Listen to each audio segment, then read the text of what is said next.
Cubic पहले कर लो of course. चलो तो अपन ये कोन वाला क्वेश्चन मैंने आपको लास्ट क्लास में दिया था, इसको एक स्लाइट आइडिया दे रहा हूँ, मैं पूरा सॉल्व नहीं करूंगा, जस्ट थोड़ा सा आइडिया दे रहा हूँ कि करना क्या था। तो ये कोन में मैंने सबसे पहले तो एक हॉरिजॉन्टल स्ट्रिप जैसी दिखाई आपको, ऐसी स्ट्रिप ले लेते हैं अपन। अब इस स्ट्रिप के ऊपर जो लाइट गिर रही है वो अलग अलग जगह पर अलग अलग एंगल ऑफ इंसिडेंस बनाएगी। कोई जनरल पॉइंट देखो यहाँ पर, उस पर जो लाइट गिर रही है वो ऐसे हॉरिजॉन्टल आ रही होगी, तो जो लाइट की डायरेक्शन थी ना, उसको एक काम करते हैं एक्स एक्सिस ले लेते हैं, उसको एक्सिस ले लेते हैं, ये हमारा वाई एक्सिस और ऊपर की तरफ जेड एक्सिस। तो direction of light is along I cap, direction of light is along I cap, ये समझ में आ रहा है? Direction of light is along I cap, है ना? ठीक है, एक काम करो, ओरिजिन ऊपर ले लो, ओरिजिन ऊपर ले लो थोड़ा सा, और जेड एक्सिस की डायरेक्शन पॉजिटिव वाली नीचे की तरफ ले लो, थोड़ा आसान हो जाएगा तुम्हारे लिए कोऑर्डिनेट्स लिखना। ओरिजिन ऊपर ले लिया और जेड एक्सिस की पॉजिटिव डायरेक्शन नीचे ले ली मैंने, मतलब वाई एक्सिस इधर बाहर की तरफ पॉजिटिव आ जाएगा। ठीक है, ये वाई एक्सिस बाहर की तरफ पॉजिटिव ले लिया। तो अभी ये जो स्ट्रिप होगी ना, वो एक्स वाई प्लेन में है, ये जो स्ट्रिप है वो एक्स वाई प्लेन में है, एक्स वाई के पैरेलल प्लेन में है। तो स्ट्रिप पे हर पॉइंट का जेड कोऑर्डिनेट कांस्टेंट हो जाएगा। यहाँ पर जो भी हाइट आई है आपकी, आप जिस भी हाइट पे खड़े हो, यहाँ पर मान लो आप जेड डिस्टेंस पे आए थे यहाँ पर, तो जेड यहाँ पर सब तरफ जेड कोऑर्डिनेट हो जाएगा। अब इस स्ट्रिप को ऊपर से अगर टॉप से देखोगे, टॉप से देखोगे ये एक्स ये वाई, और टॉप से देखने में वो स्ट्रिप कुछ इस तरह से दिख रही होगी, ऐसे कुछ दिख रही होगी टॉप से देखने पे, है ना? तो टॉप से देखने पे इसकी रेडियस क्या होगी, ये रेडियस आप ढूंढ सकते हो इजीली, वो tan थीटा वगैरह का रिलेशन, कोन ऑफ कोन का अपर ऊपर का जो एंगल है वो अगर पता हो तो कर सकते हो। तो अगर ये एंगल तुम्हें थीटा पता है तो तुम इस रेडियस को आसानी से लिख सकते हो, r इक्वल टू हो जाएगा z tan थीटा, अगर वो थीटा पता है। और रेडियस पता है अगर तुमको, तो यहाँ से x एक्सिस से किसी एंगल पे मान लो खड़े हो, फाई एंगल पे खड़े हो, तो इस पॉइंट के कोऑर्डिनेट भी लिख सकते हो अब तुम, है ना? इसका x कोऑर्डिनेट, क्योंकि मैंने x इधर लिया है तो नेगेटिव में होगा, x कोऑर्डिनेट हो जाएगा minus r cos phi, and y coordinate हो जाएगा इसका प्लस डायरेक्शन में r sin फाई। ये कोऑर्डिनेट समझ में आएगा इसके, x और y कोऑर्डिनेट, और z कोऑर्डिनेट तो अपना z था ही। ये आया क्या? यस। चलो, तो वो मैंने हॉरिजॉन्टल स्ट्रिप दिखाई, हॉरिजॉन्टल स्ट्रिप पे किसी पॉइंट जो है फाई एंगल पे उसके कोऑर्डिनेट लिख दिए।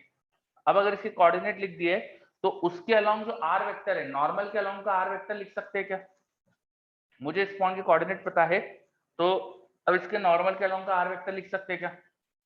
इसके नॉर्मल के अलोंग जो आर वेक्टर होगा वो सरफेस से एक एंगल पे होगा ना, ये सरफेस से एक एंगल पे होगा, यहाँ पे ऐसा कुछ होगा, उसका ये एंगल वही होगा जो यहाँ पर वर्टिकल से थीटा एंगल। ये बात समझ में आई क्या? इस हॉरिजॉन्टल से नहीं, सॉरी, इस रेडियल डायरेक्शन से, जो भी यहाँ पे रेडियल डायरेक्शन है, उस रेडियल डायरेक्शन से वही एंगल थीटा होगा जो यहाँ पे कोन का एंगल है। ये समझ में आया क्या? रेडियस की जो डायरेक्शन है उससे थीटा एंगल पर ही नॉर्मल होगा, रेडियस की डायरेक्शन से थीटा एंगल पर ही नॉर्मल होगा। अगर कोन का एंगल थीटा है वर्टिकल लाइन से, तो यहाँ पर जो नॉर्मल बनेगा इस पॉइंट पर, उसका रेडियल डायरेक्शन से थीटा एंगल होगा। ये समझ में आ रहा है क्या? रेडियल लाइन से थीटा एंगल है ना, लाइट की डायरेक्शन से थीटा नहीं है, रेडियल लाइन से थीटा एंगल है।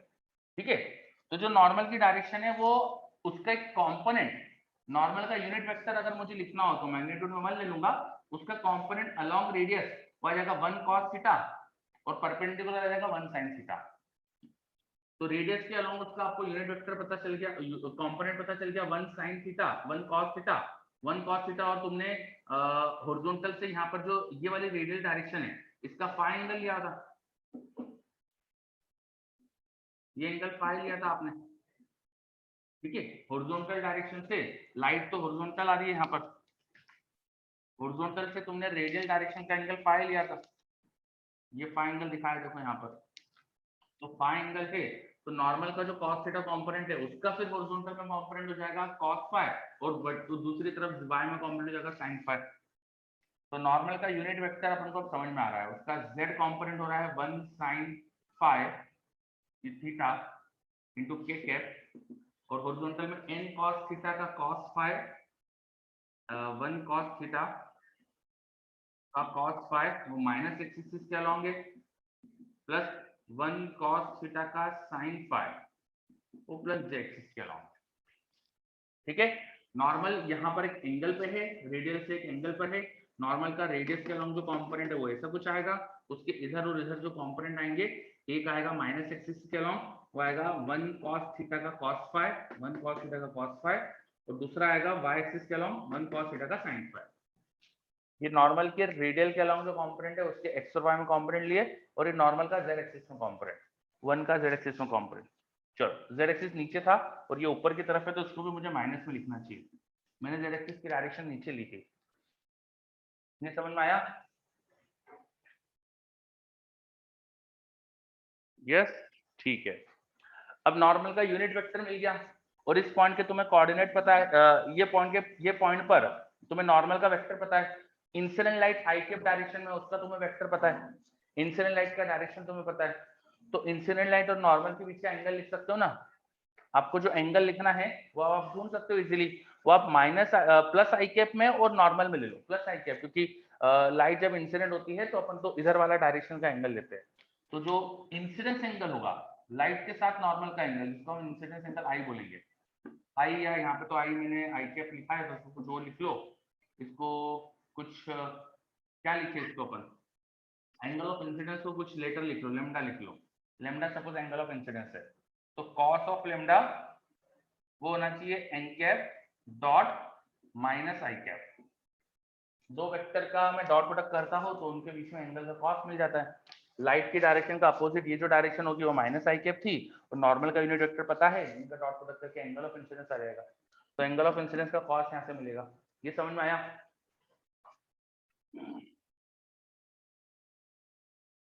ठीक है।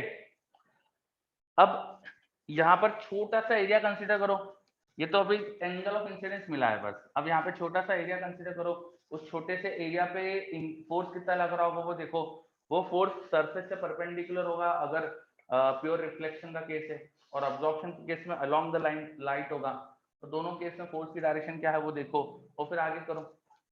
इतना समझ में आया? अभी पूरा नहीं हुआ है ना, ये स्ट्रिप पे मैंने बस अभी तो बस ये किसी जनरल पॉइंट पे लाइट की डायरेक्शन और नॉर्मल के बीच का एंगल वो बताया आपको कैसे निकालना है, अभी पूरा नहीं हुआ है।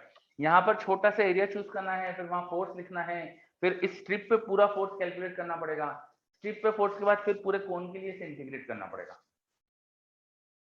ठीक है, चलो ओके। तो क्या सीखा मैंने कैसे निकलवाया नॉर्मल और इंसिडेंट लाइट के बीच का एंगल का, बताओ कैसे निकाला अपन ने, क्या समझ में आया यहाँ पर?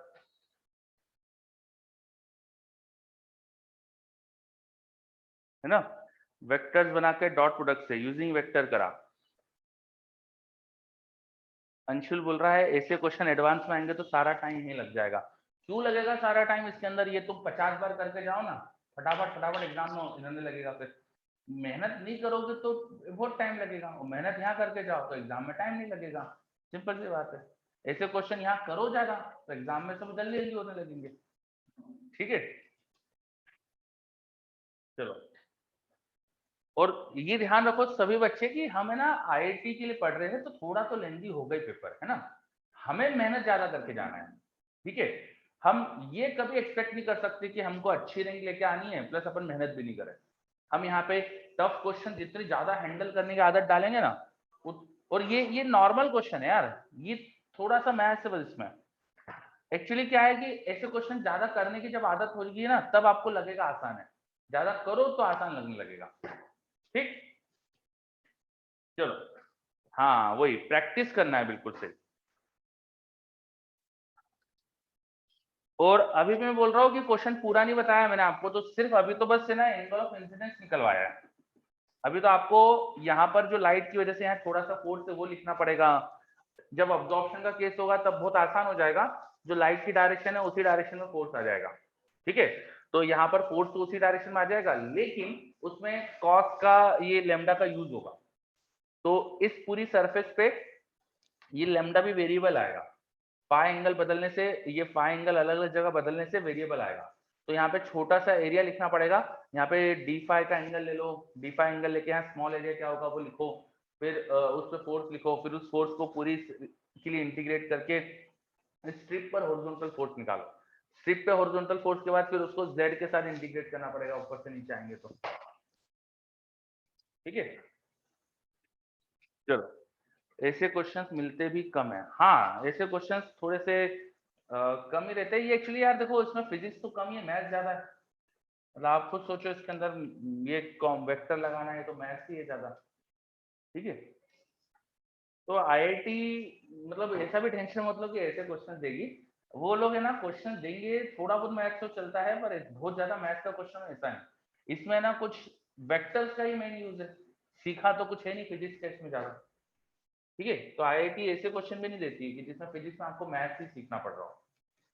चलो अब हटा रहा हूं इसको मैं।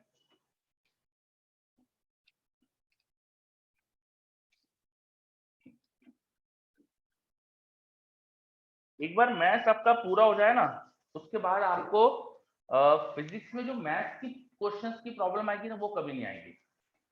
तो आपको अभी शायद ही टफ लगे, लेकिन जब आप मैथ्स पूरा पढ़ लोगे, मैथ्स अगर स्ट्रॉन्ग करोगे, तो फिजिक्स का मैथ्स तो फिर आपको आसान लगेगा। एक्चुअली तीनों सब्जेक्ट हैंड इन हैंड चलते हैं, फिजिक्स केमिस्ट्री मैथ्स। हमको है ना तीनों को स्ट्रॉन्ग करना पड़ता है। मैथ्स का तो बहुत एप्लीकेशन होता है फिजिक्स में भी, तो अगर मैथ्स स्ट्रॉन्ग हो जाता है तो फिर फिजिक्स में, फिर फिजिक्स पे ध्यान देते हो, फिर अपन उसका जो मैथ्स है वो आपका आसान लगने लगता है, तो फिर आपको लगेगा फिजिक्स भी आसान है। ठीक है, चलो आगे बढ़ते। सर इसका आंसर बता दीजिएगा, जब करेंगे तो चेक करने के लिए। हाँ, केमिस्ट्री कहाँ रिलेटेड है रशीद पूछ रहा है। केमिस्ट्री थोड़ा बहुत ही यूज होता है, देखो मतलब मैंने इंजीनियरिंग में भी जाके देखा, कोई बहुत ज्यादा यूज होता नहीं कहीं पे। पता नहीं, केमिस्ट्री अगर नहीं भी पढ़ा है ना तो चल जाएगा, लेकिन ऐसा नहीं है, कई चीजें केमिस्ट्री पढ़ के समझ में आती है। अपन आगे बढ़ते हैं। Photo electric effect, photo electric effect, photo electric effect. ठीक है, हमने पढ़ा था एक ग्लास ट्यूब में दो इलेक्ट्रोड लगा दिया अपन ने, जिसमें से एक इलेक्ट्रोड फोटो सेंसिटिव है, कैथोड वाला, उसको अपन ने नेगेटिव पोटेंशियल पे रखा, दूसरे को पॉजिटिव पोटेंशियल पे रखा। ये स्विच है, यहाँ अमीटर है, और पोटेंशियल डिफरेंस कितना है वो मेजर करने के लिए हमने यहाँ वोल्टमीटर भी लगा दिया। ठीक है, और ये बैटरी वेरिएबल वोल्टेज के लिए, बैटरी को वेरिएबल बना दिया। बैटरी का पोटेंशियल वेरिएबल भी ले सकते हैं अपन। ठीक है, हमने देखा था कि जब यहाँ पर कैथोड पे लाइट इंसिडेंट हो रही थी, लाइट, सपोज लाइट की इंटेंसिटी आई है, फ्रीक्वेंसी न्यू है, तो इस कैथोड के मटेरियल में से इलेक्ट्रॉन बाहर आते हैं, इलेक्ट्रॉन आते हैं। इन इलेक्ट्रॉन्स को हमने नाम दिया था photo electron. This electrons are called photo electron. ये जो फोटो इलेक्ट्रॉन है, इस बैटरी की वजह से जो है इलेक्ट्रिक फील्ड क्रिएट होती है, उस इलेक्ट्रिक फील्ड की वजह से एक्सेलरेट होते हैं टुवर्ड्स द एनोड। तो ये इलेक्ट्रॉन यहाँ से निकलकर एनोड की तरफ जाते हैं, ये इलेक्ट्रॉन एनोड की तरफ जाते हैं। इन इलेक्ट्रॉन्स के एनोड की तरफ मोशन होता है, इलेक्ट्रॉन्स का फिर सर्किट में वापस कैथोड की तरफ ऐसे मोशन हो जाता है। तो सर्किट में हमें करंट दिखने लगता है, जिस करंट को हमने नाम दिया था फोटो करंट, जिस करंट को नाम दिया था फोटो करंट, है ना। ये सब अपन पढ़ चुके थे। ठीक है, नाउ अब ठीक है, अपन पढ़ाई पे ध्यान देते हैं, प्लीज ध्यान देंगे। तो अब ये फोटो करंट जो आता है, हमने समझा था कि जब फ्रीक्वेंसी ऑफ लाइट एक पर्टिकुलर फ्रीक्वेंसी से कम हो तो कोई फोटो करंट नहीं दिखता। मतलब फ्रीक्वेंसी पे यहाँ कंडीशन होती है, फर्स्ट पॉइंट हमने पढ़ा था। When frequency of light is greater than threshold, then only हमें फोटो इलेक्ट्रिक इफेक्ट दिखता है। अच्छा, फोटो इलेक्ट्रिक इफेक्ट को अपन शॉर्ट में लिख देते हैं PEE, photo electric effect PEE। ठीक है, so for PEE, photo electric effect होने के लिए फ्रीक्वेंसी ऑफ लाइट थ्रेशोल्ड से बड़ी होनी चाहिए, या वेवलेंथ एक थ्रेशोल्ड वेवलेंथ से कम होना चाहिए, इक्वल में भी चलता है। तो ये कंडीशन आइंस्टाइन ने एक्सप्लेन कर दी थी by concept of photons energy and work function. हमने समझा था कि फोटोन की जो एनर्जी है वो वर्क फंक्शन से ज्यादा होगी, तभी इलेक्ट्रॉन बाहर आ सकता है। हमने पढ़ा था कि जब फोटोन फॉल करते हैं तो फोटोन एनर्जी का बंडल या पैकेट है, वो पूरा की पूरा पैकेट एक साथ गिर रहा है यहाँ पर। ऐसा नहीं होता है कि एनर्जी धीरे धीरे आ रही है। जब वो पैकेट गिरा और पैकेट की एनर्जी अगर वर्क फंक्शन से ज्यादा है, तो इलेक्ट्रॉन उसको ऑब्जॉर्व करके बाहर आ सकता है, और अगर उस पैकेट की एनर्जी वर्क फंक्शन से कम है तो इलेक्ट्रॉन बाहर नहीं आ सकता। आइंस्टाइन ने बताया ऐसा नहीं होता है कि तुम्हारा जो पैकेट है वो मल्टीपल ऑब्जॉर्व कर ले इलेक्ट्रॉन। इलेक्ट्रॉन ऐसा नहीं होता कभी भी दो फोटोन को ऑब्जॉर्व कर ले। तो इसलिए जब भी एनर्जी फोटोन की वर्क फंक्शन से कम होगी इलेक्ट्रॉन बाहर ही नहीं आ पाएगा।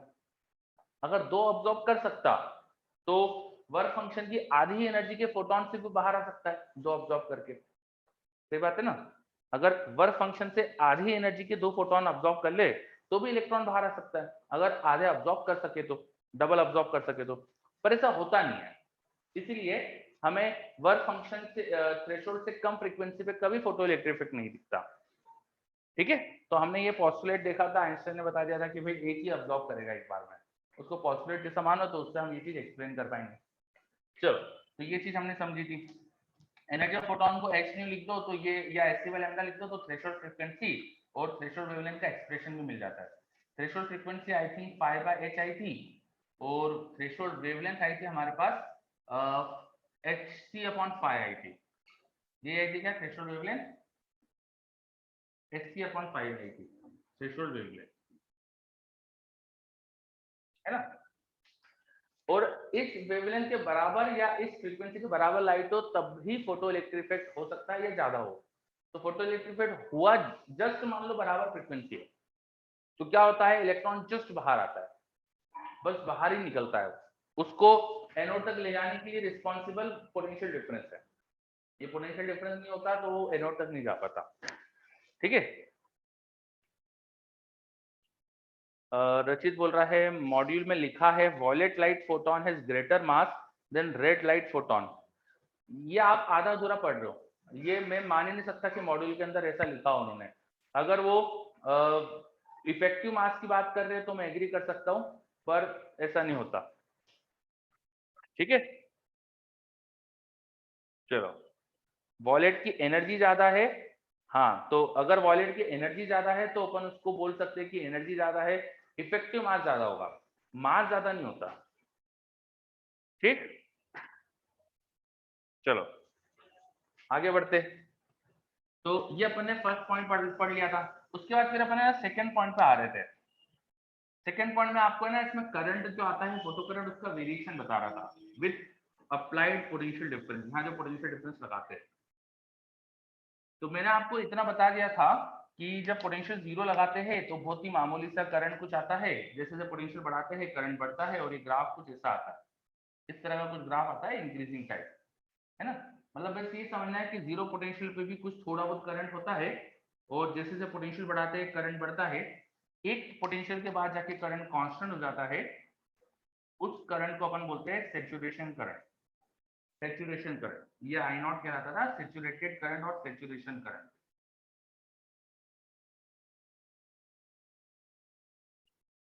तो ऐसा क्यों होता है, सैचुरेशन करंट जैसा क्यों आता है, जीरो पोटेंशियल भी करंट क्यों है, पोटेंशियल धीरे धीरे बढ़ाने पर करंट क्यों बढ़ता है, ये सारी बातें भी अपन ने सीखी थी। हमने समझा था कि यहाँ जो इलेक्ट्रॉन निकल रहे हैं ना वो सबकी सब एक जैसी एनर्जी से नहीं आते, जो इलेक्ट्रॉन बाहर आते हैं फोटो इलेक्ट्रॉन, उन सबकी एनर्जी सेम नहीं होती, कुछ की एनर्जी ज्यादा भी होती है, कुछ की एनर्जी कम भी होती है। ठीक है, क्योंकि कुछ इलेक्ट्रॉन होंगे जो एकदम जस्ट सरफेस पे घूम रहे थे वो बाहर आ गए, कुछ इलेक्ट्रॉन थोड़ा डेप्थ से बाहर आ सकते, तो वो अलग अलग एनर्जी से आ रहे हैं, है ना? मैंने आपको बताया था जितने भी इलेक्ट्रॉन बाहर आते हैं, energy of photo electron, energy of photo electron, ये ऑफकोर्स उनकी सिर्फ काइनेटिक एनर्जी होगी, बाहर आ गए तो पोटेंशियल एनर्जी तो कुछ होगी नहीं उनकी, मटेरियल से बाहर आ गए वो, तो पोटेंशियल एनर्जी नहीं है, सिर्फ जो भी है एनर्जी काइनेटिक एनर्जी है। तो इलेक्ट्रॉन की जो काइनेटिक एनर्जी है वो जीरो से लेके एक लिमिट तक हो सकती है, एक मैक्सिमम रेंज तक हो सकती है, जीरो से लेके एक मैक्सिमम रेंज तक हो सकती है। तो इलेक्ट्रॉन सबके सब जो बाहर आ रहे हैं सेम एनर्जी से नहीं आते, जिसके पास ज्यादा एनर्जी है ना वो इस कैथोड से ज्यादा दूर तक जा सकता है, जिसके पास कम एनर्जी है वो कम दूर तक जा सकता है। इनको कौन वापस ला रहा है भैया, कैथोड से निकले, कैथोड पे पॉजिटिव चार्ज भी आएगा, तो कैथोड का जो चार्ज है वो इनको पुल करता है अपनी तरफ, जिसकी वजह से वापस भी आना चाहते हैं।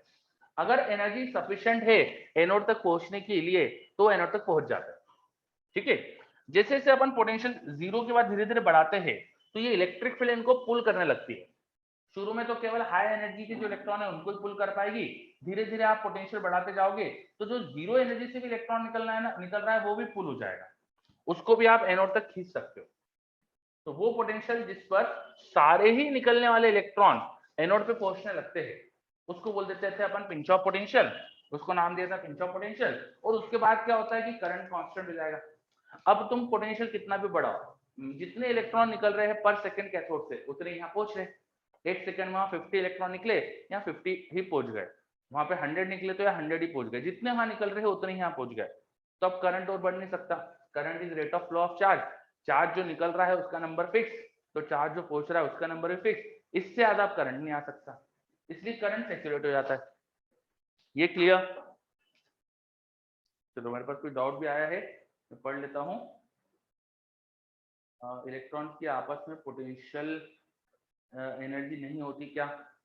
नहीं, हम वो उनका इंटरेक्शन नहीं देख रहे, हम आपस में कितनी दूर है क्या हमको नहीं पता, तो वो सब अपन नहीं देख रहे, उनका आपस का इंटरेक्शन। तो डेप्थ से इलेक्ट्रॉन आएंगे, देन करंट जैसा फ्लो हो जाएगा क्या? यशवर्धन, ऐसा बहुत ज्यादा इलेक्ट्रॉन नहीं निकल रहे हैं यहाँ पर, मतलब जो मटेरियल के अंदर नंबर ऑफ इलेक्ट्रॉन है उसके कंपेयर में बहुत कम इलेक्ट्रॉन बाहर आ रहा है। तो मटेरियल के अंदर से इलेक्ट्रॉन कुछ बाहर आ रहे हैं फोटोन अब्सॉर्ब करके, लाइट अब्सॉर्ब करके, तो वो करंट जैसा बनाते हैं ऐसा नहीं सोचना है। ठीक है सर, कभी v इक्वल टू 0 पर एक भी इलेक्ट्रॉन के पास इतनी काइनेटिक एनर्जी नहीं हुई कि वो एनोड तक पहुंचे तो करंट 0 हो जाएगा? हाँ, हो सकता है। देर इज अ पॉसिबिलिटी कि आपने ना बहुत एनोड बहुत दूर रख दिया हो तो एनोड तक पहुंच ही नहीं पा रहा कोई भी इलेक्ट्रॉन, हो सकता है ऐसा। ठीक है, चलो फिर can plates inside flask be treated as capacitor? हाँ, बिल्कुल सही, ये दोनों प्लेट्स कैपेसिटर जैसा बोल सकते हो आप।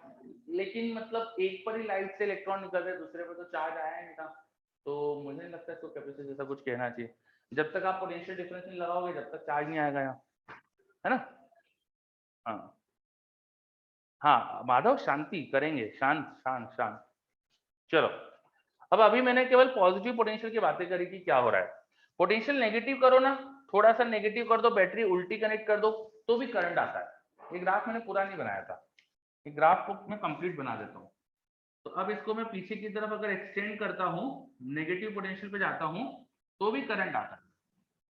ये ग्राफ नेगेटिव पोटेंशियल पर भी करंट शो करता है। और एक पोटेंशियल ऐसा होता है नेगेटिव का जिस पर करंट बिल्कुल रुक जाता है। ये दिख रहा है क्या अपन को? अगर हम नेगेटिव पोटेंशियल कर दे, मतलब इस बैटरी को अपोजिट कनेक्ट कर दूं, तो भी करंट रहता है ट्यूब में। ऐसा क्यों? मैंने बताया ना, यहाँ पे इलेक्ट्रॉन बहुत सारी एनर्जी से भी निकल सकते हैं, कुछ कुछ जीरो एनर्जी से भी निकल सकते हैं। जो जीरो एनर्जी वाले हैं वो नेगेटिव पोटेंशियल पे तो वापस अंदर चले जाएंगे, निकलते से अंदर चले जाएंगे। लेकिन जिसके पास ज्यादा एनर्जी है वो तो हो सकता है ना कि यहाँ से हम पहुंच जाए, भले ही नेगेटिव पोटेंशियल लगा, उनको इतनी स्ट्रॉन्ग एनर्जी है कि वो उस नेगेटिव पोटेंशियल को ओवरकम करके भी एनोड तक पहुंच जाए। हो सकता है ना, है ना? जिनके पास ज्यादा एनर्जी है तो नेगेटिव पोटेंशियल में भी करंट आ सकता है। धीरे धीरे अपन ने नेगेटिव में पोटेंशियल बढ़ाया तो एक पॉइंट पे जाके करंट 0 हो जाएगा। वो करंट 0 क्यों हो रहा होगा? At that potential even the negative, even the maximum energetic electron is not able to reach the anode. At this negative potential जो यहाँ पे मैक्सिमम एनर्जी का इलेक्ट्रॉन है वो भी नहीं पहुंच पा रहा एनोड तक। समझे क्या? ठीक है, जो नेगेटिव पोटेंशियल लगाया उससे क्या होगा कि सबसे ज्यादा एनर्जी का इलेक्ट्रॉन भी वो यहाँ से निकला तो उसके बाद खूब सारी एनर्जी है, वो चाहता है कि भाई मैं तो चले जाऊं एनोड की तरफ। लेकिन क्या हो रहा है कि नेगेटिव, उसको एक इलेक्ट्रिक फील्ड दिख रही है नेगेटिव डायरेक्शन में, बैटरी अपोजिट कर दी, बैटरी अपोजिट कर दी तो इलेक्ट्रिक फील्ड उल्टी हो गई, तो इलेक्ट्रॉन पर रिपल्शन का फोर्स लग रहा है, तो वो जाना चाहता है एनोड की तरफ बट इट इज रिपेलिंग, वो धीरे धीरे रिटार्ड हो रहा है। जैसे जैसे आगे बढ़ता है उसकी स्पीड कम होती जाएगी, कम होती जाएगी, कम होती जाएगी। अगर एनोड के बिल्कुल पहले ही उसकी एनर्जी 0 हो जाए, एनोड से थोड़ा पहले ही उसकी स्पीड 0 हो जाए, तो वहां से पलट के वापस चले जाएगा। हाई एनर्जी का इलेक्ट्रॉन निकल रहा है, दूर तक गया, एनोड से थोड़ा पहले उसकी एनर्जी 0 हो गई, वो वापस चले गया, एनोड तक पहुंच ही नहीं पाया। तो ऐसा पोटेंशियल नेगेटिव वाला जिस पे ये हो जाता है कि करंट ही खत्म हो जाए, करंट रुक गया, करंट स्टॉप हो गया, उस पोटेंशियल को अपन बोलते हैं स्टॉपिंग पोटेंशियल। क्या बोलते हैं? Stopping potential. ये बात समझ में आई? स्टॉपिंग पोटेंशियल, जिस नेगेटिव पोटेंशियल पर फोटो इलेक्ट्रिक इफेक्ट का जो करंट है वो 0 हो जाता है उसको बोलते हैं स्टॉपिंग पोटेंशियल या वी स्टॉप। और स्टॉपिंग पोटेंशियल की क्या खासियत समझी हमने? हमने क्या समझा यहाँ पे? एट वी स्टॉप जो मैक्सिमम एनर्जी का इलेक्ट्रॉन है वो भी नहीं पहुंच पा रहा है, तो यहां से यहां तक उसकी एनर्जी भी पूरी खत्म हो गई। तो वी स्टॉप पोटेंशियल से कितना एनर्जी खत्म होगी? EV stop. कोई चार्ज वी पोटेंशियल से मूव करता है, एक्सेलरेट होगा तो ईवी गेन करेगा, डीएक्सेलरेट होगा तो ईवी लूज करेगा। जो एनर्जी लूज करी वो उसकी मैक्सिमम काइनेटिक एनर्जी है। मैक्सिमम काइनेटिक एनर्जी वाला जो इलेक्ट्रॉन था वो वाला भी अपनी पूरी एनर्जी लूज कर दे रहा है। बाकी तो कर ही दे रहे हैं, पर मैक्सिमम वाला भी एनोड से थोड़ा पहले एनर्जी लूज कर दे रहा है। तो करीब करीब यहाँ जो पूरी पोटेंशियल डिफरेंस है, उस पोटेंशियल डिफरेंस की वजह से जो एनर्जी लूज होती है वो मैक्सिमम काइनेटिक एनर्जी के बराबर हो गई। ये इक्वेशन समझ में आई क्या? है ना? नहीं, कुछ ऐसा कुछ नहीं। ठीक है, चलो। और मैं देख रहा हूँ आप सबके दिमाग इधर उधर बहुत चल रहे हैं कि ऐसा वैसा ये वो। प्लीज अभी थोड़ा जो अपन पढ़ रहे हैं वो समझने पे थोड़ा पहले ज्यादा ध्यान दो। ठीक है, जब अपन चीजें सीख ले उसके बाद फिर आप इधर उधर के ऑफ चीजें करो, दिमाग लगाओ, चलता है। समझते समय केवल और केवल जो अपन चीज समझ रहे हैं उस पर ध्यान दीजिए। जब एक बार टॉपिक सीख लेंगे हम, सब कुछ हमको आ जाएगा, देन आप फ्री हो, तब आप ज्यादा दिमाग लगाओ ना, तब मुझे भी मजा आएगा। आपको सब कुछ पढ़ने के बाद मुझे बताने में ज्यादा मजा आएगा। अगर आप कुछ एक्स्ट्रा सोच लेते हो तो मुझे भी लगेगा कि वाह यार क्या नई चीज सोच ली। ठीक है, चलो। तो प्लीज अभी सारा ध्यान सिर्फ उसी चीजों पे जो मैं समझाने की कोशिश कर रहा हूँ। तो वी स्टॉप क्या होता है? वी स्टॉप वो पोटेंशियल था, वो नेगेटिव पोटेंशियल था जो इस ट्यूब में लगा देने से मैक्सिमम एनर्जी का इलेक्ट्रॉन भी अपनी पूरी एनर्जी लूज कर देता है to reach the anode. Anode से पहुंचने से पहले ही, थोड़ा पहले ही लूज कर देता है, जस्ट लूज कर देता है, ऐसा मान लो। तो e V stop was the energy lost that is equal to K max. ये क्लियर? चलो, तो अपन ने वी स्टॉप का कॉन्सेप्ट पढ़ा। और धीरे धीरे करंट क्यों कम हो रहा है यहाँ पर, ये भी हमने समझ लिया।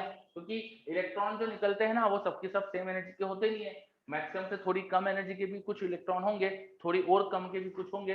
तो अलग अलग एनर्जी के इलेक्ट्रॉन थे, तो अलग अलग इलेक्ट्रॉन को रोकने के लिए अलग अलग पोटेंशियल चाहिए था। कुछ इलेक्ट्रॉन कब रुक गए, कुछ इलेक्ट्रॉन कब रुक गए, इसलिए करंट धीरे धीरे कम हो रहा है। और सबसे मैक्सिमम वाला वी स्टॉप पे रुक गया। तो ये अपन ने समझा कि कैसे करंट चेंज करता है। ठीक, अब ये हम समझाए कैसे? ये अभी तो अपन ने ये जो इक्वेशन है, ये तो मैं वेव थ्योरी से भी बता सकता हूँ कि ऐसा क्यों हुआ, और आइंस्टाइन की फोटो इलेक्ट्रिक इफेक्ट थ्योरी से बता सकते हैं। तो आइंस्टाइन की फोटोन थ्योरी जो है उससे भी अपन बोल सकते हैं कि ऐसा क्यों होगा, वेव थ्योरी से भी बता सकते हैं।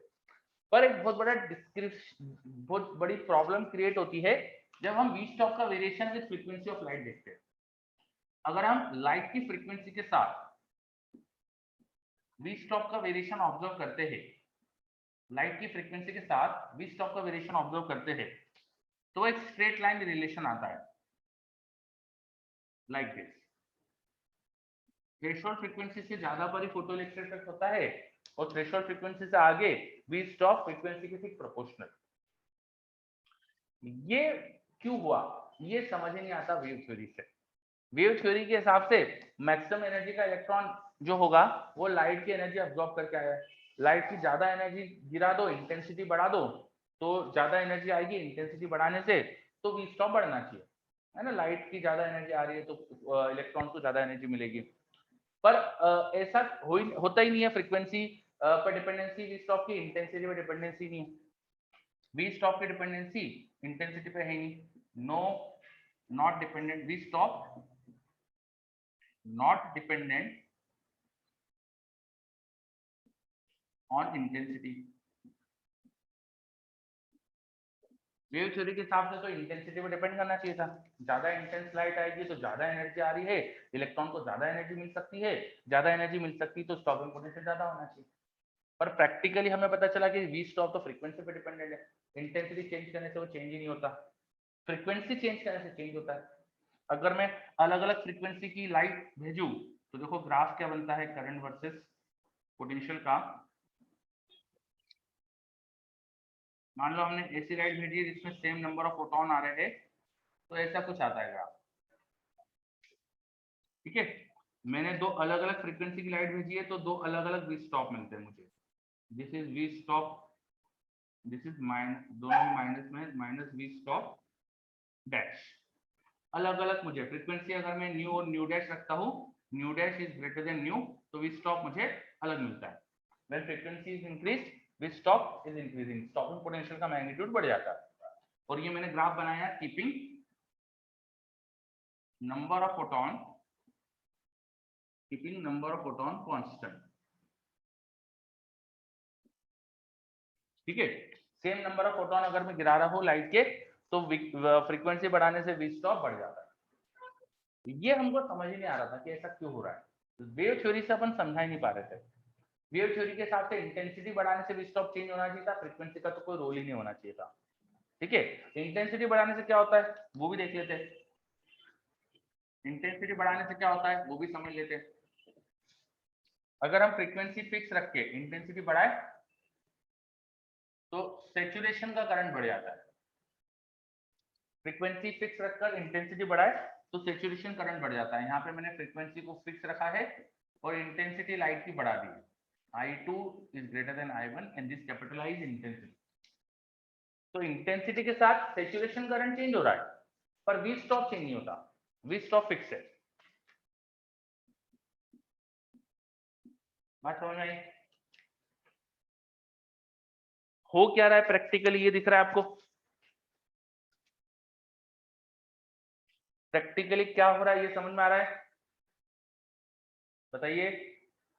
V stop is changing with frequency. V stop has a linear relation with frequency. When I am increasing frequency, V stop is increasing in magnitude. अब वो नेगेटिव साइड पे होता है तो इधर की तरफ शिफ्ट होगा। V stop is increasing in magnitude. V stop is not changing if frequency is constant. If intensity is increased, it can increase the saturation current but not V stop. ये practical हमने observe करा। अब wave theory के हिसाब से हम ये समझा ही नहीं पा रहे थे ऐसा क्यों हो रहा है, पूरी तरह से फेल हो रही थी वेव थ्योरी समझाने में, ठीक है।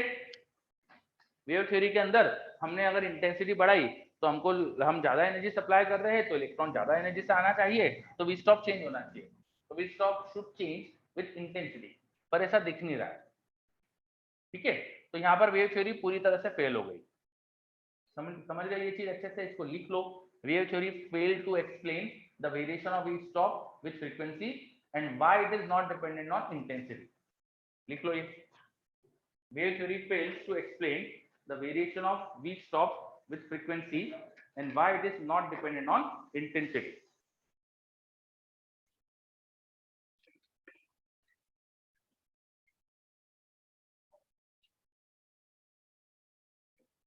चलो वेदांत का कोई डाउट आया? वेदांत बात करते। शांति।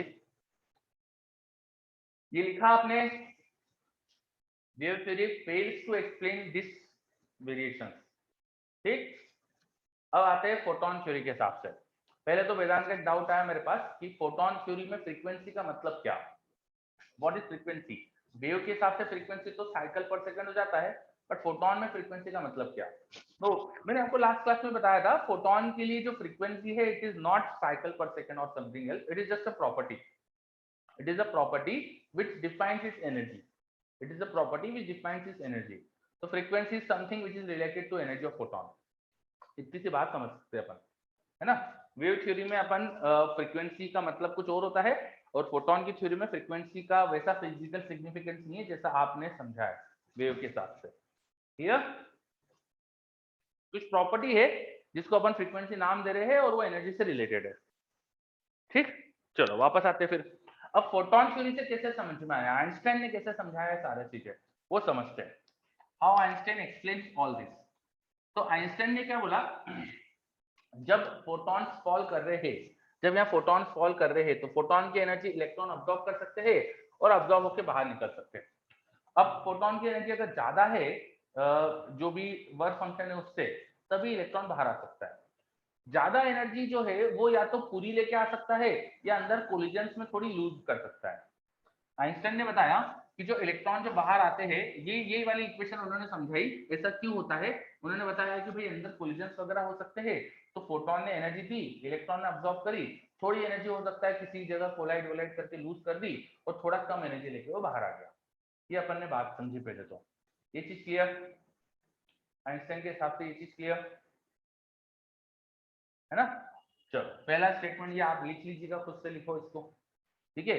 when photons are falling on the metal some electrons may absorb photon and they may come out Before coming out, they may collide or interact with another electrons and atoms, so they may lose some of their energy and may also come out with somewhat lesser energy. ठीक है, ये समझा? तो इसका मतलब जो electron बाहर आते हैं उनकी एक एनर्जी की मैक्सिमम लिमिट है। ये जो मैक्सिमम एनर्जी है ये कितनी होगी?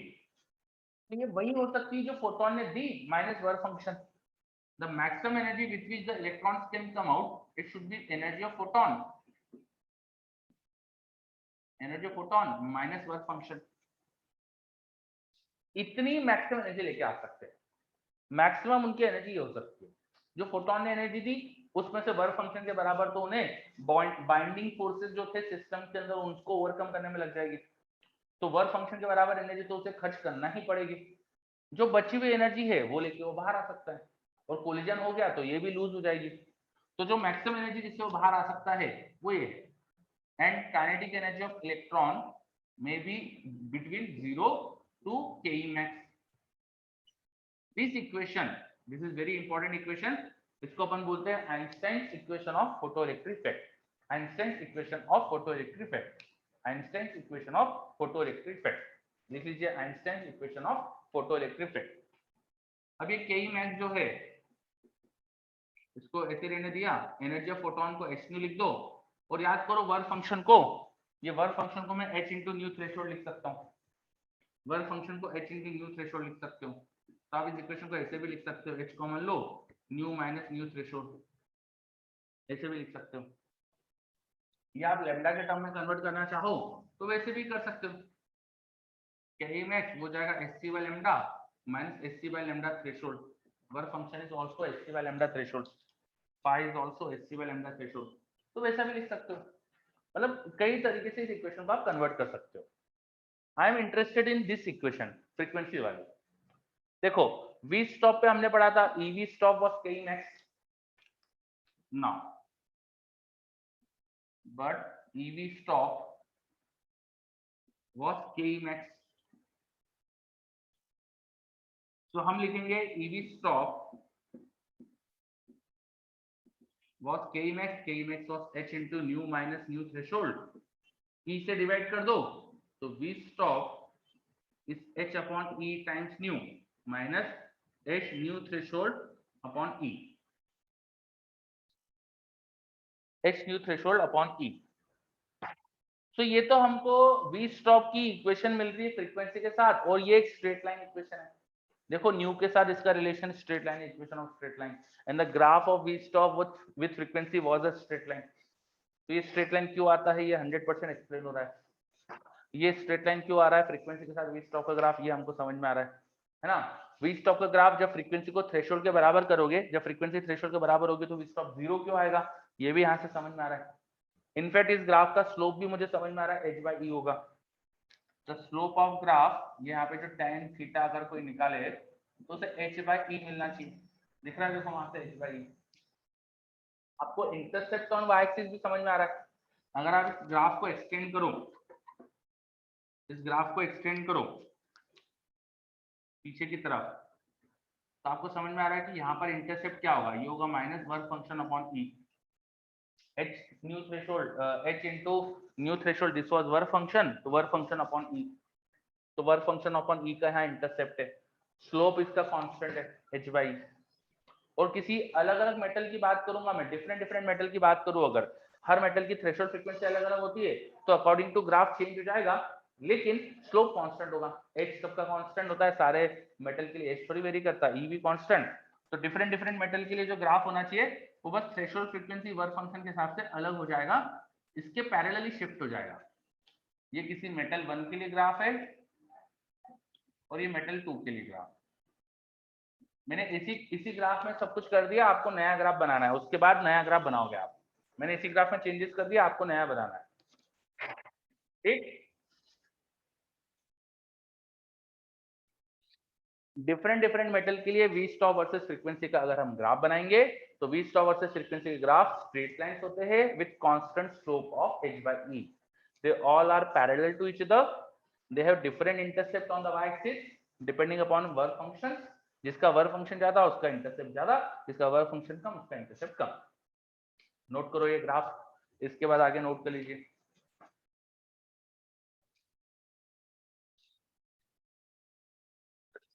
देखो अच्छे से,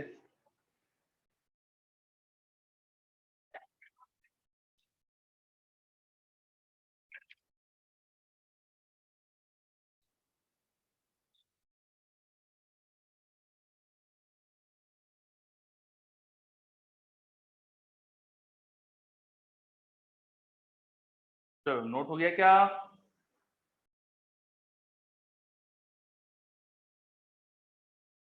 नोटेड, ठीक है, बहुत बढ़िया।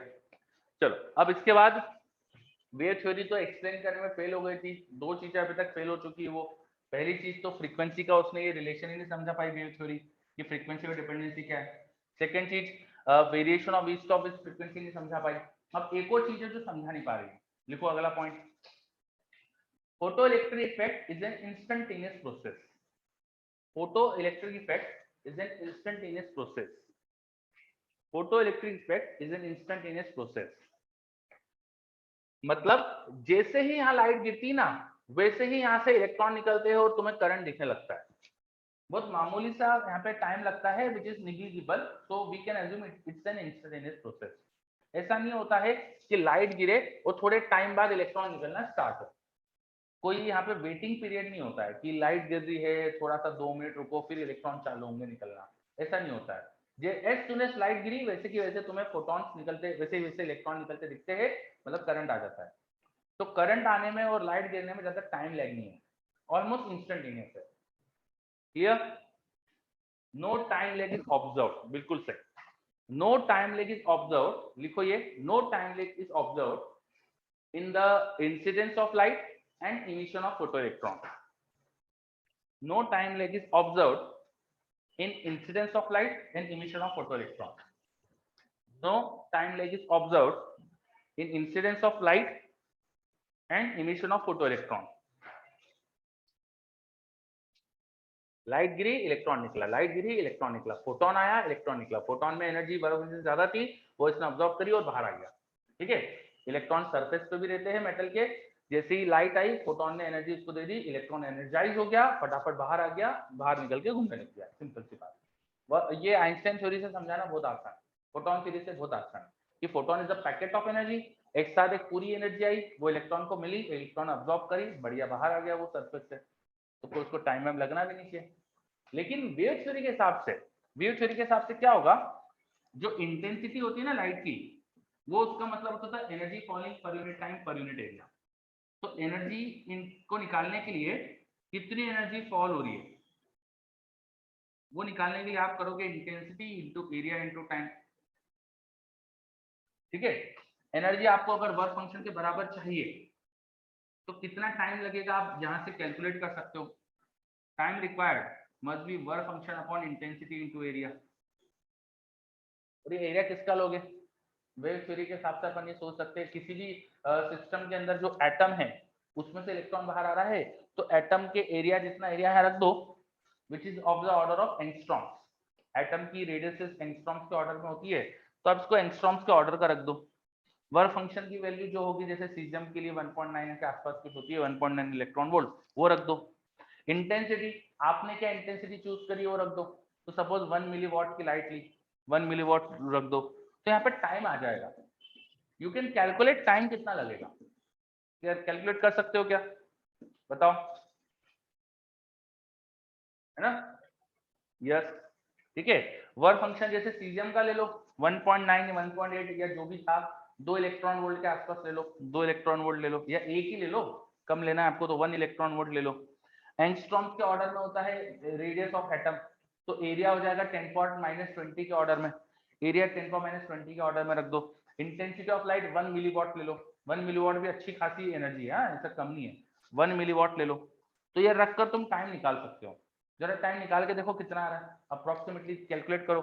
ये ले लो 1 इलेक्ट्रॉन वोल्ट, ये ले लो रेडियस ले लो 1 एंगस्ट्रॉम, और इंटेंसिटी को ले लो 1 मिलीवॉट। देखो क्या आ रहा है टाइम।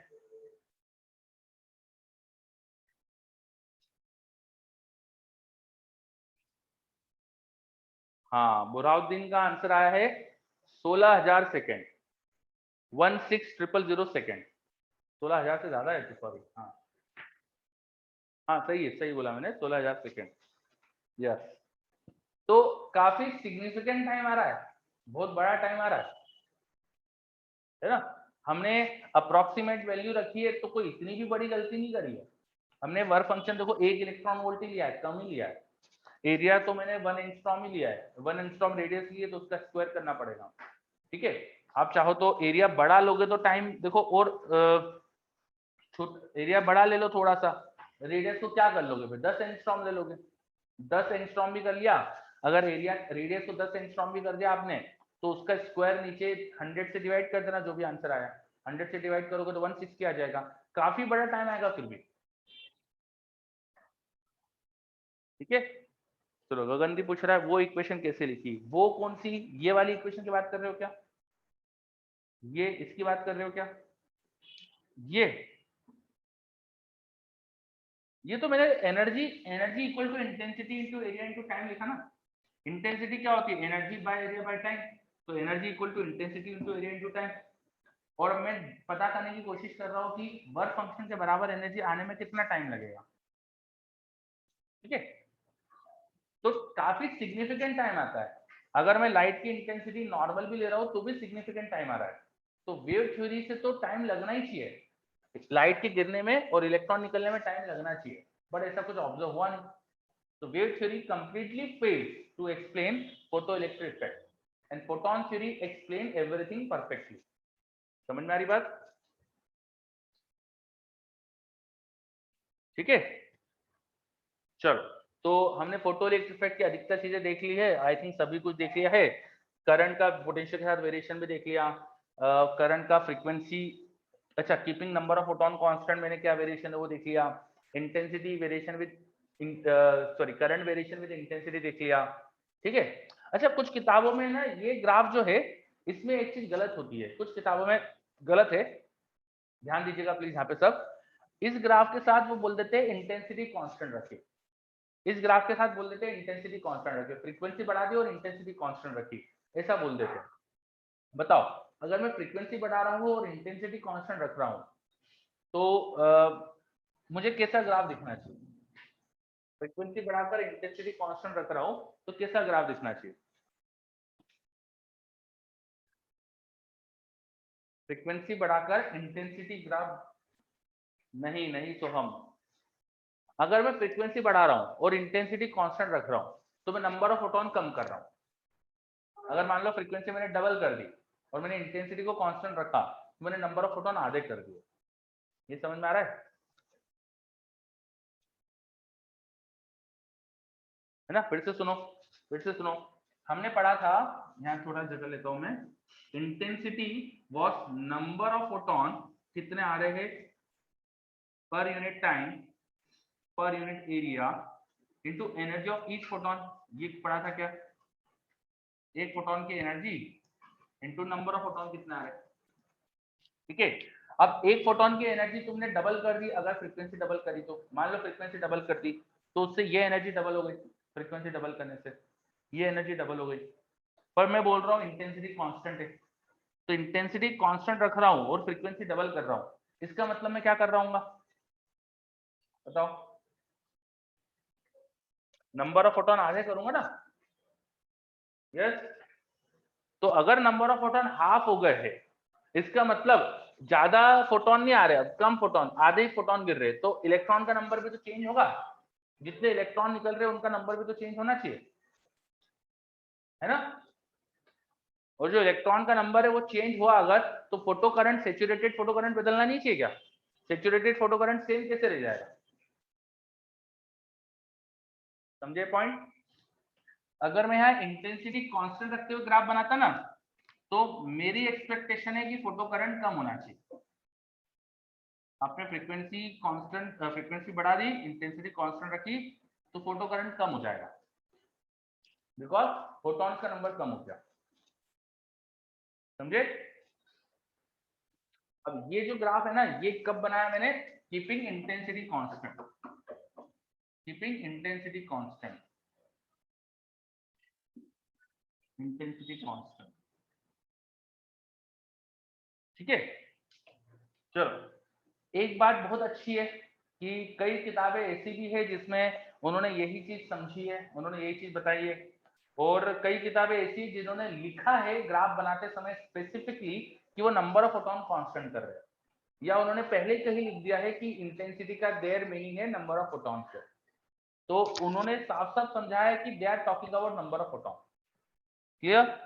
सो ऐसी हमको प्रॉब्लम होगी नहीं अच्छी बुक्स में, लेकिन कुछ बुक्स में हो सकता है कि आपको प्रॉब्लम दिखे। इंटेंसिटी कांस्टेंट रखते हुए उन्होंने सैचुरेशन फोटोकरेंट कांस्टेंट कर दिया, ठीक है, ऐसा आपको प्रॉब्लम दिख सकती है। समझे के बाद? चलो बहुत बढ़िया, है ना? ओके, तो हमने फोटो इलेक्ट्रिक इफेक्ट की सारी चीजें ऑलमोस्ट सब कवर हो गई हमारी, है ना, और कुछ भी बचा नहीं है। एक छोटी सी चीज बची है, फोटो इफिशिएंसी, क्वांटम इफिशिएंसी, वो देख लेते हैं अपन। What do we mean by quantum efficiency? तो मैं कुछ चीज हटाता हूँ, तो शुरू वाली चीज हटा देता हूँ, क्वांटम इफिशिएंसी।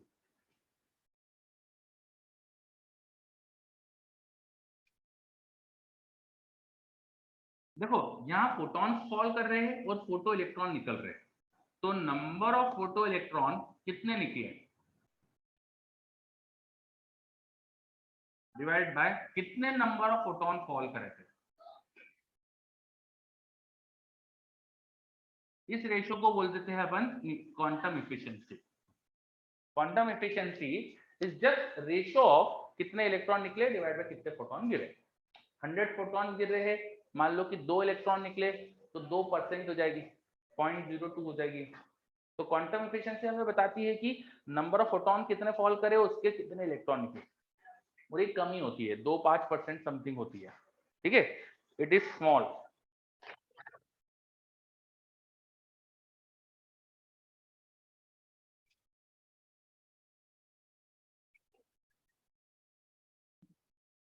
अब किन पे डिपेंड करती है?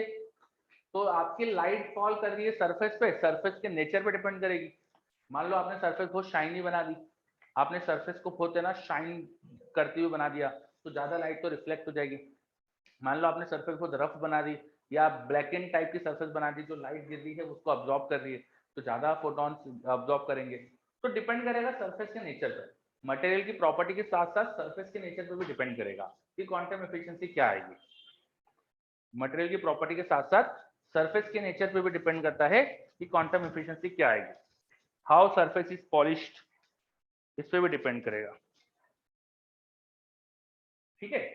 अब जब सैचुरेटेड फोटो करंट था, जब करंट हमें सैचुरेशन वाला पता हो, तो हमें यह पता है कि कितने इलेक्ट्रॉन पर सेकंड आ रहे हैं।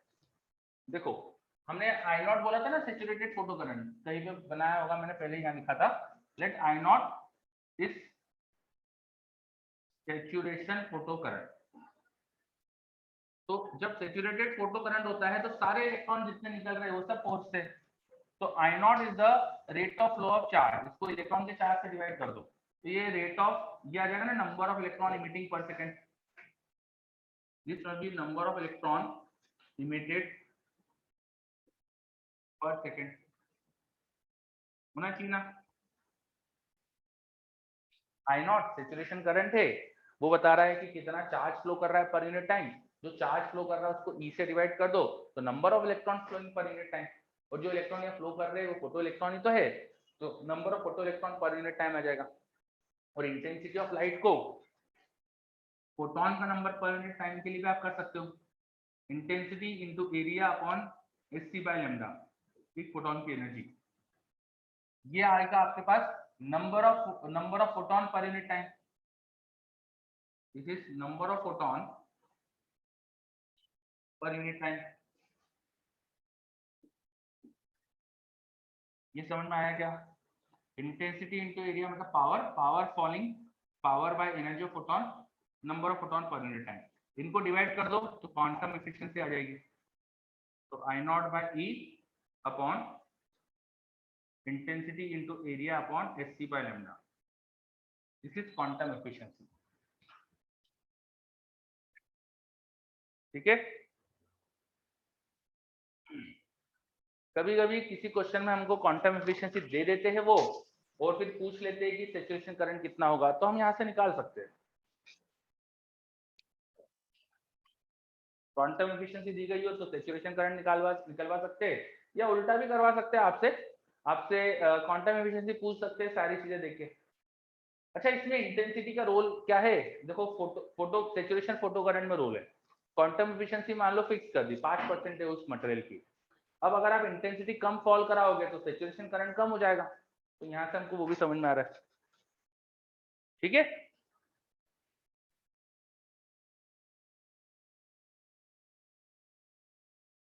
क्या ये क्वेश्चन क्लियर सबको? यस, ओके, बहुत बढ़िया। चलो अब क्वेश्चंस वगैरह स्टार्ट करते हैं, कुछ क्वेश्चन स्टार्ट करते हैं। नंबर ऑफ फोटो इलेक्ट्रॉन, फिर से नंबर ऑफ फोटो इलेक्ट्रॉन कैसे निकाले मैंने?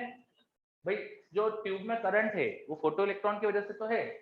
करंट मतलब rate of flow of charge, charge कितना फ्लो कर रहा है, चार्ज जो फ्लो कर रहा है वो इलेक्ट्रॉन की वजह से फ्लो कर रहा है, तो चार्ज जो फ्लो कर रहा है divide by charge of electron, ये हो जाएगा नंबर ऑफ इलेक्ट्रॉन, कितने इलेक्ट्रॉन फ्लो कर रहे हैं। तो जो इलेक्ट्रॉन थे वो सारे फोटो इलेक्ट्रॉन थे, तो आ जाएगा फोटो इलेक्ट्रॉन नंबर। ठीक है, ओके, नोट कर लीजिए जल्दी से।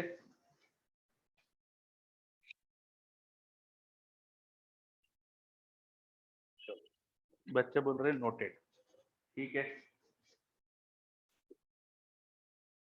अब क्वेश्चन स्टार्ट करते हैं अपन, मैं थोड़ा उधर का पोर्शन हटा देता हूँ। पहले तो कुछ आसान क्वेश्चन से शुरुआत करेंगे, धीरे धीरे लेंथी टफ क्वेश्चन पर जाएंगे।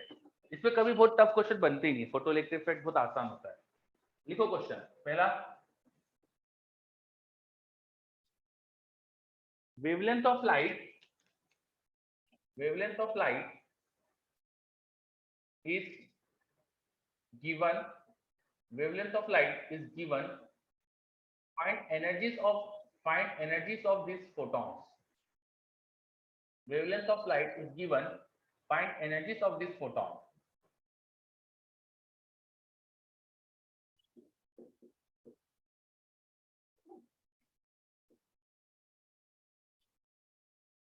Wavelength of light is given, find energies of these photons.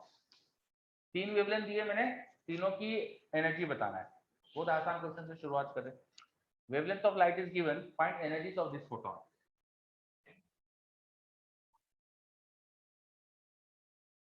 Wavelength of light is given, find energies of this photon.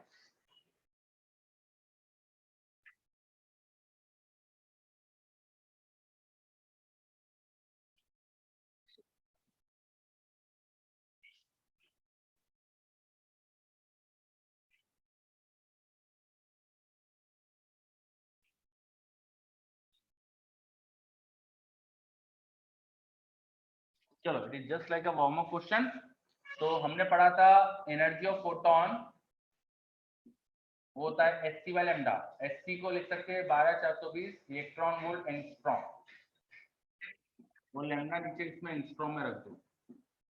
अगर लैम्डा एंगस्ट्रॉम में रख देते हैं तो एनर्जी इन इलेक्ट्रॉन वोल्ट आसानी से मिल सकती है। ऐसा केमिस्ट्री में पढ़ा होगा, शायद केमिस्ट्री में 12400 बताया हो आपको। हम मेरी आदत है 12420 लेने की, कई किताब में 12420 ही होता है, तो इसमें कोई गड़बड़ नहीं है और बहुत मामूली सा फर्क पड़ता है, तो इट्स ओके। ठीक है, इट्स ओके।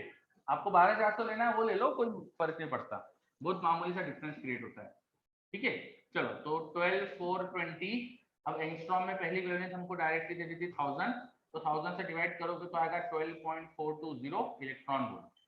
क्या जाएगा केस 1 में energy of photon E1, E2 2 nanometre दिया है, नैनोमीटर को एंगस्ट्रॉम में कन्वर्ट कर लो, 0.2 एंगस्ट्रॉम हो जाएगा वो। तो सेकंड केस की हो जाएगी 12420 अपॉन 0.2, तो एक जीरो पर लगा दो, फिर 2 से डिवाइड कर दो, तो 62100 इलेक्ट्रॉन वोल्ट। ये सेकंड का आंसर हो गया। ठीक है, थर्ड 5 × 10⁻11 मीटर, मतलब 0.5 एंगस्ट्रॉम हो रहा है। वो 10⁻10 होता है ना एंगस्ट्रॉम, एंगस्ट्रॉम अगर 10⁻10 मीटर, तो ये 10⁻10 लगा के 0.5 हो रहा है, तो 12420 अपॉन 0.5, बस इसे सॉल्व कर दो, 0 ऊपर ले जाओ, 5 से डिवाइड कर दो तो हो जाएगा, या ऊपर नीचे 2 मल्टीप्लाई कर दो तो नीचे 1 हो गया, तो 24840 एंगस्ट्रॉम इलेक्ट्रॉन वोल्ट। चलो, आएगा समझ में? Is this clear? सर 0.2 नहीं 20 होगा, 20 नैनो, हाँ यार 20 होना चाहिए, sorry sorry, this should not be 0.2, this should be 20, तो ये थोड़ा गलत हो गया मेरे से, 0 से 0 कैंसिल, 2 से डिवाइड करो तो 6 to 1 इलेक्ट्रॉन वोल्ट हो जाएगा, 6 to 1 इलेक्ट्रॉन वोल्ट हो जाएगा, ठीक है। चलो अच्छा, आप लोगों को पता है कि विजिबल लाइट की वेवलेंथ रेंज क्या होती है?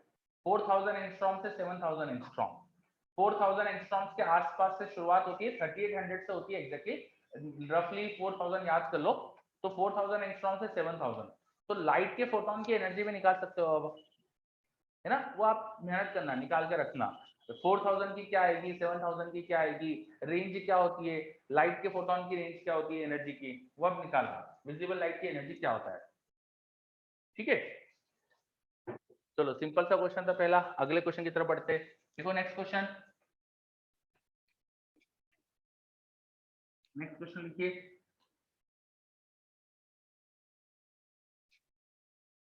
Find energy of photon, find energy of photon of following lights, following lights, following light photons, है ना। पहले केस में लाइट ऑफ फ्रीक्वेंसी मैंने आपको बता दिया 10^14 हर्ट्ज, इसकी एनर्जी बताओ।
चलो फर्स्ट क्वेश्चन हो गया, तो सेकंड क्वेश्चन करो।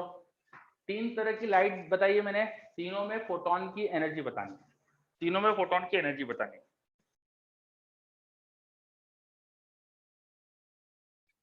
तीनों में फोटोन की एनर्जी बतानी है।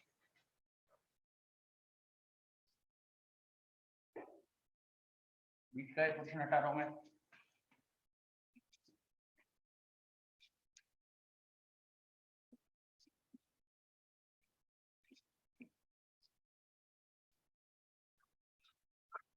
अब मैंने इन क्वेश्चन में फ्रीक्वेंसीज दे रखी है, तो फ्रीक्वेंसी वाला रिलेशन लगाना पड़ेगा आपको। फर्स्ट वाला आसान है, एनर्जी ऑफ फोटोन, हमने पढ़ा है h इंटू न्यू, h की वैल्यू आपको पता होना चाहिए 6.63 into 10⁻34 joule second, new new is 10^14 hertz,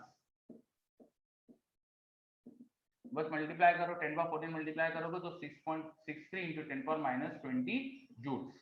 चाहो तो इलेक्ट्रॉन वोल्ट में कन्वर्ट कर सकते हो, मैं ऐसे ही छोड़ रहा हूँ, आप चाहो तो इलेक्ट्रॉन वोल्ट में लिख सकते हो, 6.63 इंटू 10⁻20 अपॉन 1.6 इंटू 10⁻19, ये इलेक्ट्रॉन वोल्ट में आ जाएगा, थोड़ा सा अरेंज करके इलेक्ट्रॉन वोल्ट में भी कन्वर्ट हो सकता है। चलो फर्स्ट क्वेश्चन तो हो गया। सेकंड, सेकंड अब आपको मैंने इलेक्ट्रिक फील्ड की जो इक्वेशन है ना ईएम वेव में, वो दे दी है, क्या दे दी है, E equal to e not sine 100 pi 10^10 hertz into t minus k. करो, सेकंड करो।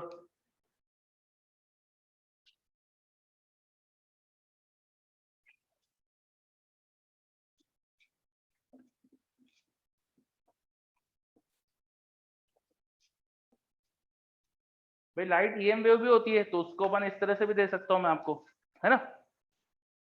चलो बच्चों का जवाब आ रहा है सेकंड में मेरे पास, ठीक है। अब सेकंड में इक्वेशन देख के आपको फ्रीक्वेंसी समझ में आ रही है। याद करो ये साइनसोइडल वेव इक्वेशन है, तो साइनसोइडल वेव इक्वेशन में यहाँ पर जो टर्म लिखा रहता है this is omega, omega by 2 pi frequency होती है। तो इस इक्वेशन को देख के आपको फ्रीक्वेंसी न्यू या एफ भी लिख सकते हो, दिस इज ओमेगा बाय 2 पाई, तो होना चाहिए 50 इंटू 10⁻10 हर्ट्ज। ये समझ में आया। इस टर्म जो टी के इंटू में वो ओमेगा होता है, ओमेगा को 2 पाई से डिवाइड कर दो तो फ्रीक्वेंसी आती है। ये अगर आ गया तो फिर तो हो गया क्वेश्चन। उसके बाद तो एनर्जी ऑफ फोटोन निकालना बहुत आसान है। 6.63 into 10⁻−34 into frequency which is 50 into 10⁻10। तो अब तो आप लिख सकते हो। आया क्या सेकंड? 3.3 10⁻−22 23 ऐसे कुछ बच्चे आंसर दे रहे। 3.3 into 10⁻−22 जूल ऐसा आंसर दे रहे बच्चे मुझे। सही है क्या? चलो तो सेकंड क्वेश्चन हो गया है हमारा। सेकंड क्वेश्चन में थोड़ा सा अलग तरीके से मैंने क्वेश्चन दे दिया था। थर्ड करो, अब थर्ड करो, थर्ड करो, थर्ड की लैंग्वेज पढ़ो क्या दिया है। Equation of electric field in EM wave at a point, किसी पॉइंट पर मैंने आपको इलेक्ट्रिक फील्ड की इक्वेशन दी है, तो पोजीशन मैंने फिक्स कर दी, तो मैंने इसलिए एक्स का कुछ दिया नहीं वहां पर। यहाँ पर एक्स के साथ भी इक्वेशन लिखी थी, रीजन भी कि ये इलेक्ट्रिक फील्ड की पूरी इक्वेशन थी, और ये इक्वेशन में सिर्फ मैं किसी पोजीशन पे इलेक्ट्रिक फील्ड दे रहा हूँ, तो वहां पे एक्स का वेरिएशन नहीं है, इसलिए एक्स दिख नहीं रहा आपको इक्वेशन में। ठीक है, चलो करो इसको ट्राई। इसका आंसर बताओ आप मुझे थर्ड का।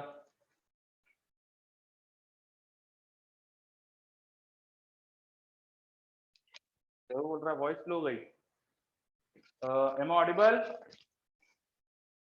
चलो मुझे तो लग रहा है ठीक है। हाँ करो अब थर्ड नंबर वाला।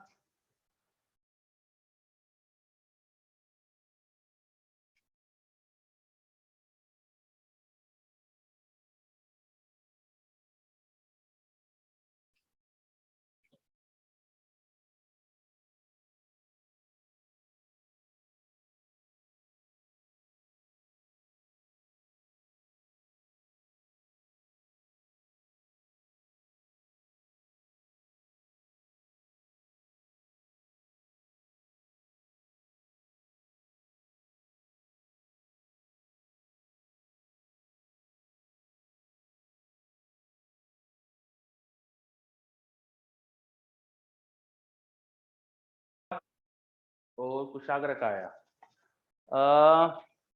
समय और आंसर नहीं आएगा क्या? ये एक्चुअली ना दो तरह के फोटॉन्स है यहाँ पर, सिंगल फोटोन नहीं है यहाँ दो तरह के फोटॉन्स है। This is not a single EM wave, ये दो ईएम वेव का एडिशन है।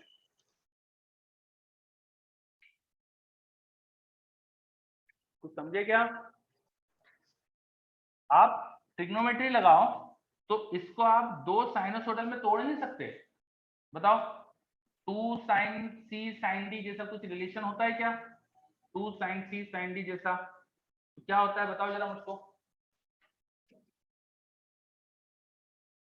e/2 sin 3 omega t minus sin omega t, ऐसा बता रहे बच्चे मुझे। e/2 sin 3 omega t minus sin omega t। देखो ऐसा लिख सकता हूँ क्या इसको मैं? यस। तो एक्चुअली यहाँ पर है ना सिंगल ईएम वेव है ही नहीं, ये दो ईएम वेव का एडिशन है। इसमें x क्यों नहीं आ रहा? क्योंकि मैं किसी पोजीशन पे खड़ा हो गया हूँ, मैं जाके मान लो x इक्वल टू 0 पे जाके खड़ा हो गया हूँ, तो x को 0 डाल दोगे तो इक्वेशन फिर टाइम में दिखेगी बस आपको। और दो साइनसोइडल का एडिशन है, तो एक्चुअली ये सिंगल ईएम वेव थी नहीं, ये एक्चुअली दो साइनसोइडल वेव का एडिशन था।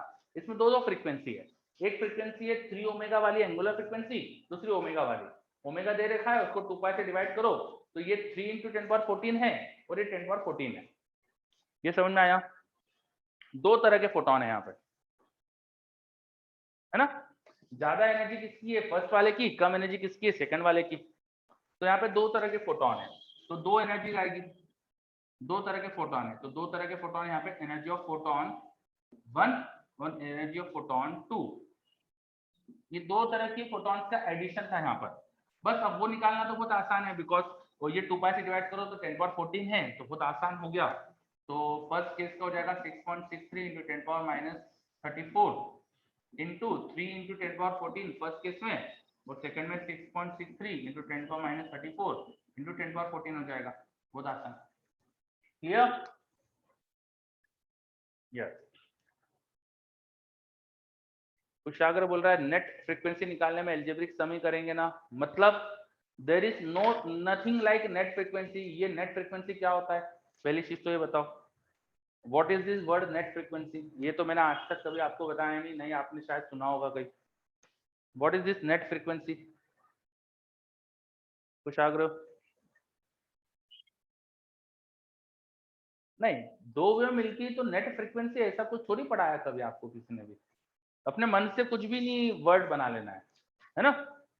टोटल एनर्जी दोनों का सम है ना, टोटल एनर्जी के दोनों का सम नहीं है, दो तरह के फोटोन है, दो तरह के फोटोन है। कोई तो एनर्जी, मैंने आपसे फोटोन की एनर्जी पूछी थी इन सब में, तो आप दो आंसर रिपोर्ट करोगे। यहाँ पे दो तरह के फोटोन है, दोनों की अपनी अपनी एनर्जी है, टोटल वोटल एनर्जी नहीं।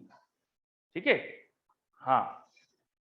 और यहाँ पे नेट फ्रीक्वेंसी का भी कोई मतलब नहीं है। एक्चुअली दो तरह की ईएम वेव एक साथ ट्रेवल कर रही है, दो तरह की फ्रीक्वेंसी की ईएम वेव एक साथ ट्रेवल कर रही है, which might be possible. Actually हमारे घरों में जो लाइट बल्ब वगैरह होते हैं ना, वो कभी भी सिंगल फ्रीक्वेंसी के तो होते ही नहीं है। व्हाइट लाइट के जितने भी बल्ब है वो तो मल्टीपल फ्रीक्वेंसी इमिट कर रहे हैं, तभी तो आपको व्हाइट दिख रही है। ठीक है, प्रैक्टिकली लाइट तो हमेशा मल्टीपल फ्रीक्वेंसीज की एक साथ ही चलती है। तो वैसे कुछ एक तरह का क्वेश्चन हो गया ये। चलो, तो ये कुछ एक आसान आसान से क्वेश्चन देखे। नेक्स्ट क्वेश्चन, आसान आसान से क्वेश्चन देखे। चलो नेक्स्ट क्वेश्चन, अगला क्वेश्चन लिखो। क्या हटा दो सब? ब्रॉदन बोल रहा है टोटल एनर्जी इनका सम बोल सकते नहीं। फोटोन की एनर्जी का सम कोई पूछे तो आप बोल दोगे कि इनका सम, अगर पूछा हो किसी ने। पर मैंने तो सिर्फ फोटोन की एनर्जी पूछी ना, तो अलग अलग बताओगे। अब आपसे कोई बोले कि एनर्जी का सम बताओ या टोटल एनर्जी सीएम वेव की बताओ, तो टोटल एनर्जी में से फोटोन की एनर्जी थोड़ी, नंबर ऑफ फोटोन में तो मल्टीप्लाई करना पड़ेंगे। आपको ये थोड़ी बताया मैंने कि इस फोटोन के कितने नंबर है, इस फोटोन का कितना नंबर है। समझे? है ना? तो number of photon into energy of photon करके फिर टोटल फोटोन, टोटल एनर्जी आएगी। चलो, तो ये हटा रहा हूं, नेक्स्ट क्वेश्चन लिखो। Light of wavelength, light of wavelength 4000 angstrom, light of wavelength 4000 angstrom, 4000 angstrom is falling on a photosensitive material, is falling on a photosensitive metal, is falling on a photosensitive material of wavelength of work function, of work function 2.48 electron volt, 2.48 electron volt. Light of wavelength 4000 angstrom is falling on a photosensitive material of work function 2.48 electron volt, 2.48 electron volt. State whether photoelectric effect will be observed or not. State whether photoelectric effect will be observed or not. State whether photoelectric effect will be observed or not. And if yes, then what will be the maximum energy of ejected photoelectron? And if yes, maximum energy of ejected photoelectron. करो।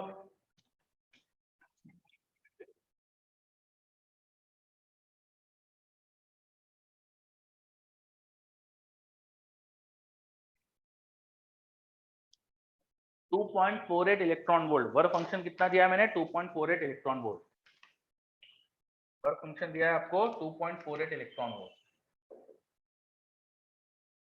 किस wavelength की light आ रही है? 5000 angstrom, नहीं 4000 दिया था शायद मैंने, 4000 एंगस्ट्रॉम। अब आपको बताना है फोटोइलेक्ट्रिक इफेक्ट होगा कि नहीं होगा, और अगर होगा तो क्या एनर्जी आएगी मैक्सिमम वाली इलेक्ट्रॉन की।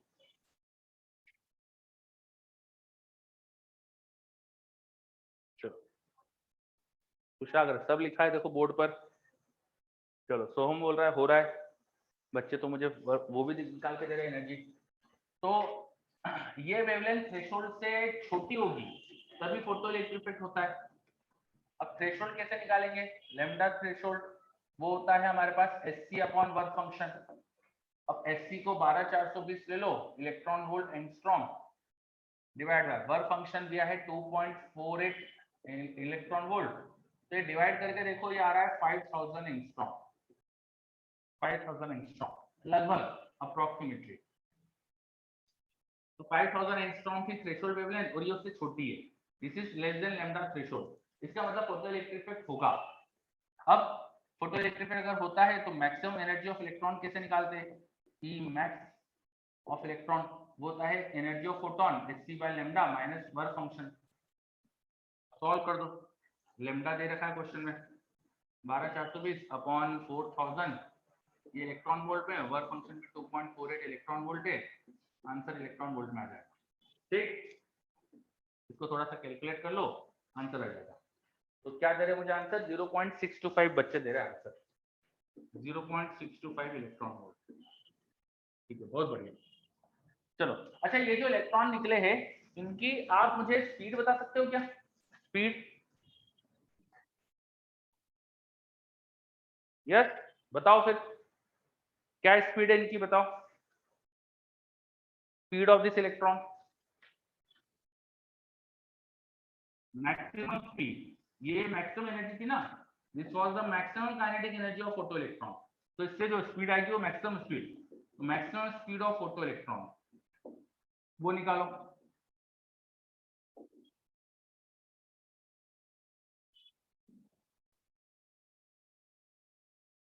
चलो बच्चों के आंसर आ रहे हैं, माधव और यशवर्धन दो आंसर आए, दोनों के बहुत अलग है, बहुत अलग है, तो किसी एक का तो गलत है फिर इसका मतलब।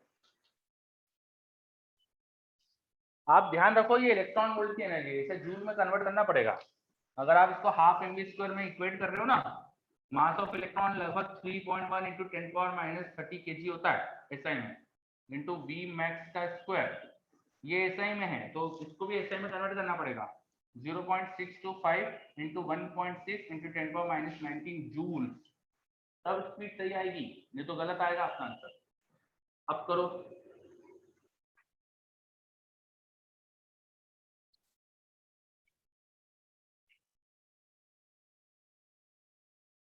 चलो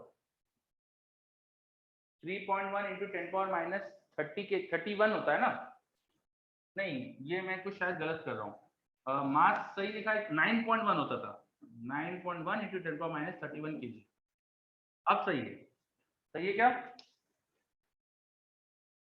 हाँ चलो 9.1 इंटू 10⁻31 kg, वो पता नहीं 31 का मैंने उधर लिख दिया गलती से। तो बच्चों के अब आंसर आ रहे हैं मेरे पास 4.6 इंटू 10⁻5, 4.6 इंटू 10⁻5। चलो यहाँ से बच्चों के स्पीड का आंसर आ रहा है 4.6 इंटू 10⁻5, ठीक है, तो स्पीड भी निकाल सकते हो। अब इन इलेक्ट्रॉन को उठाकर मैग्नेटिक फील्ड में प्रोजेक्ट कर दिया, या फोटो इलेक्ट्रॉन जो निकले और परपेंडिकुलर मैग्नेटिक फील्ड लगा दी, तो इनकी रेडियस भी बता सकते हो क्या, किस रेडियस में घूमेंगे? मैग्नेटिक फील्ड लगा दी तो इनकी रेडियस बता सकते हो ना? बिल्कुल सही गोपाल, mv/qb करके बता सकते हो, ठीक है। जिसकी स्पीड ज्यादा उसकी रेडियस ज्यादा, जिसकी स्पीड कम उसकी रेडियस कम, अलग अलग स्पीड से निकलते हैं इलेक्ट्रॉन, तो कुछ इलेक्ट्रॉन तो बहुत छोटी सी रेडियस में घूमेंगे, कुछ बड़ी रेडियस में घूमेंगे, मैक्सिमम रेडियस मैक्सिमम स्पीड वाले की होगी, ठीक है। चलो, तो बहुत सारे ऐसे क्वेश्चन बन सकते हैं अब। तो ये देखो अपन ने फोटोइलेक्ट्रिक इफेक्ट के अंदर MEC को इन्वॉल्व करा दिया अपन ने, है ना। अब ऐसे ही क्वेश्चंस करेंगे अब नेक्स्ट क्लास में, आज 2-3 मिनट ज्यादा ही ले लिए मैंने आपके, तो मैं रुकता हूँ। नेक्स्ट क्लास में अपन इस पे बेस्ड कुछ क्वेश्चंस भी देखेंगे, पर आप लोग पूरा बिगिनर बॉक्स कर सकते हो, 100% हो जाएगा आपसे बिगिनर बॉक्स, तो करके लाइए नेक्स्ट क्लास में बिगिनर बॉक्स, मैं कुछ क्वेश्चंस करवाऊंगा, ठीक है। और उसके बाद नेक्स्ट चीज स्टार्ट करेंगे अपन एटॉमिक स्ट्रक्चर। तो एटॉमिक स्ट्रक्चर तो केमिस्ट्री का कॉपी पेस्ट होता है, 100% सेम ही चीजें है, तो आप पढ़कर आइएगा, केमिस्ट्री का पढ़कर आओगे तो आपको यहाँ लगेगा कि यार ये तो सब पढ़ा हुआ है, जैसे एक रिकैप हो रहा है, ठीक है। ओके, चलो तो केमिस्ट्री का पढ़कर आइएगा तो रिवीजन हो जाएगा। हाँ चलो बच्चों, मिलते फिर नेक्स्ट क्लास में, होमवर्क मैंने बता दिया आपको, बिगिनर बॉक्स 1 फोटोजेनिक इफेक्ट वाला पूरा करके लाना। बाय सबको, इंटरनेट क्लास में, टेक केयर, बाय।